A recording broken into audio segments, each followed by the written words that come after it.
My beloved Mes sisters, chères sœurs, I am blessed je suis béni de prendre la parole en cette époque merveilleuse de l'histoire du monde. every day. Chaque jour, Approaching closer, nous nous rapprochons du moment glorieux où le Sauveur, Jesus Jésus-Christ, will come reviendra sur la forward terre. again. We know something of the Nous terrible connaissons un events that peu will les precede événements his terribles qui précéderont sa coming, venue. and our hearts Pourtant, swell with joy notre cœur se gonfle de joie et de confiance knowing of the parce que glorious nous connaissons promises aussi les glorieuses promesses qui s'accompliront avant son retour. as the beloved daughters En of qualité Heavenly de Father, filles bien-aimées de notre and Père as céleste daughters of the Lord et de Jesus filles Christ du in Seigneur Jésus-Christ dans son royaume, a crucial vous allez jouer un rôle crucial dans les temps remarquables qui s'annoncent. We know that the Savior will come to Nous savons que le Sauveur viendra parmi un peuple qui a été rassemblé as the et préparé à vivre à la manière du peuple de la ville d'Énoch. people there were united Les in habitants de faith in cette Jesus ville Christ, étaient unis dans la foi en Jésus-Christ et étaient devenus si complètement purs taken up qu'ils ont été enlevés au ciel. Here is the Lord's revealed description Voici la description révélée par le Seigneur de ce qui leur est arrivé et de ce qui arrivera en cette dernière dispensation de la plénitude des temps. Et le jour viendra où la terre se reposera, mais avant ce jour-là, les cieux seront obscurcis, et un voile de ténèbres couvrira la terre. Les cieux trembleront, et la terre aussi. Et il y aura de grandes tribulations parmi les enfants des hommes, mais je préserverai mon peuple. Je ferai descendre la justice des cieux, et je ferai monter la vérité de la terre, pour rendre témoignage de mon Fils unique, de sa résurrection d'entre les morts, oui, et aussi de la résurrection de tous les hommes.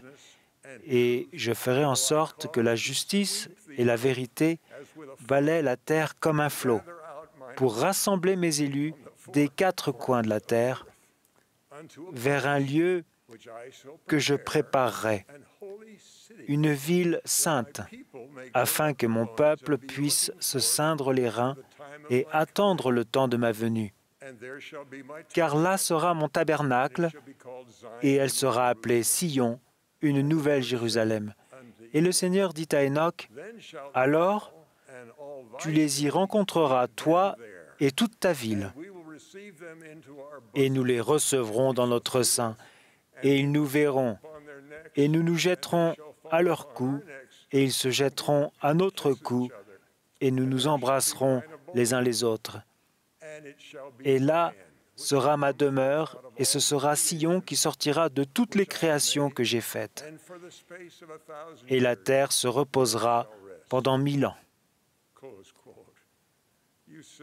Vous, your daughters, sœurs, your vos granddaughters, filles, vos and petites the filles women you have et les femmes nurtured que vous avez édifiées serez au cœur de la création de cette société de personnes qui se joindront en gloire au Sauveur.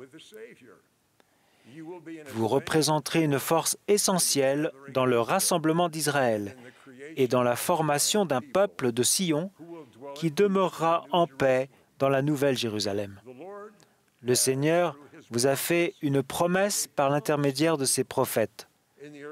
Dans les premiers temps de la Société de secours, Joseph Smith a dit aux sœurs, « Si vous vous montrez digne de ces bénédictions, rien ne pourra retenir les anges de vous accompagner. » Ce potentiel merveilleux réside en vous et vous êtes dans un processus de préparation à sa réalisation. Le président Hinckley a dit, « Mes sœurs, vous n'occupez pas une place secondaire dans le plan de notre Père pour le bonheur et le bien-être éternel de ses enfants. Vous êtes une partie absolument essentielle de ce plan. Sans vous, le plan ne pourrait pas fonctionner. Sans vous, le programme entier échouerait. Chacune d'entre vous est une fille de Dieu dotée d'un droit de naissance divin. Notre prophète actuel, le président Nelson, a décrit ainsi le rôle que vous jouez dans la préparation de la venue du Sauveur.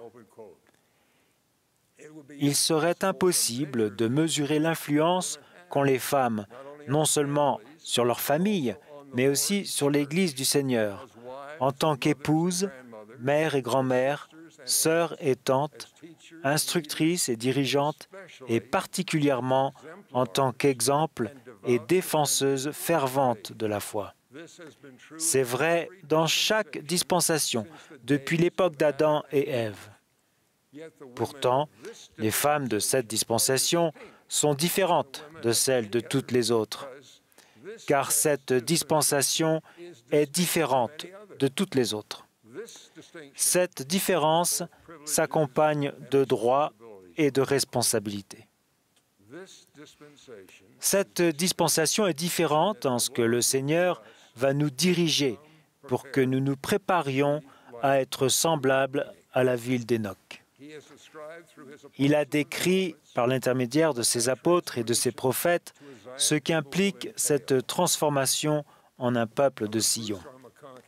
Bruce McConkie a enseigné « L'époque d'Hénoch était une époque d'iniquité et de mal, une époque de ténèbres et de rébellion, une époque de guerre et de désolation, une époque qui conduisit à la purification de la terre par l'eau. Cependant, Hénoch était fidèle.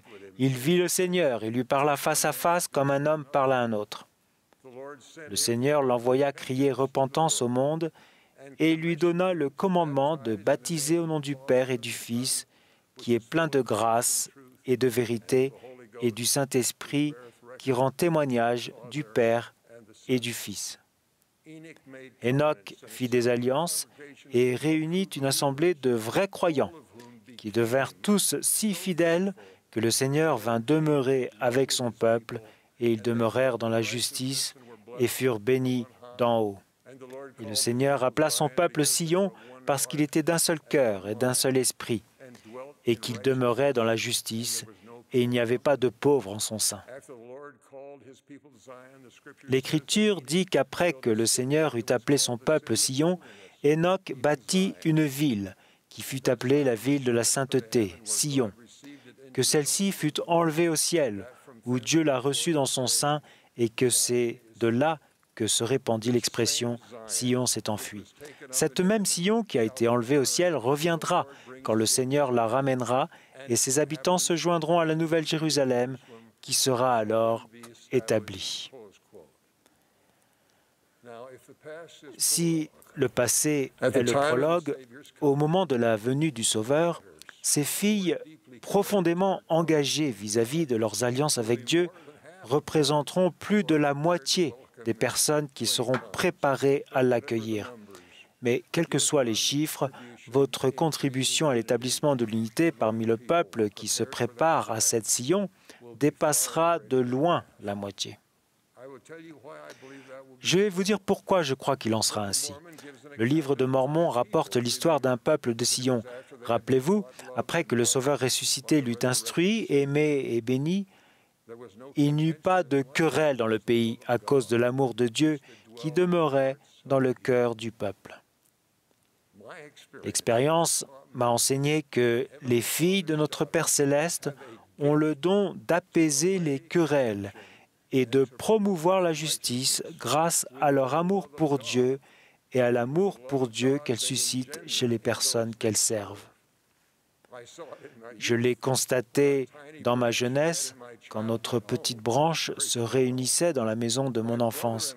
Mon frère et moi étions les seuls détenteurs de la prêtrise d'Aaron, et mon père le seul détenteur de la prêtrise de Melchisédek. La présidente de la Société de secours était une convertie dont le mari était contrarié qu'elle serve dans l'Église. L'Assemblée ne comptait que des sœurs âgées qui n'avaient pas de détenteur de la prêtrise dans leur foyer. J'ai observé l'amour, le soutien et le souci mutuel indéfectible de ma mère et de ses sœurs, et je me rends compte maintenant qu'ils m'avaient donné un premier aperçu de Sion. J'ai continué à m'instruire sur l'influence des femmes fidèles dans une petite branche de l'Église à Albuquerque, au Nouveau-Mexique.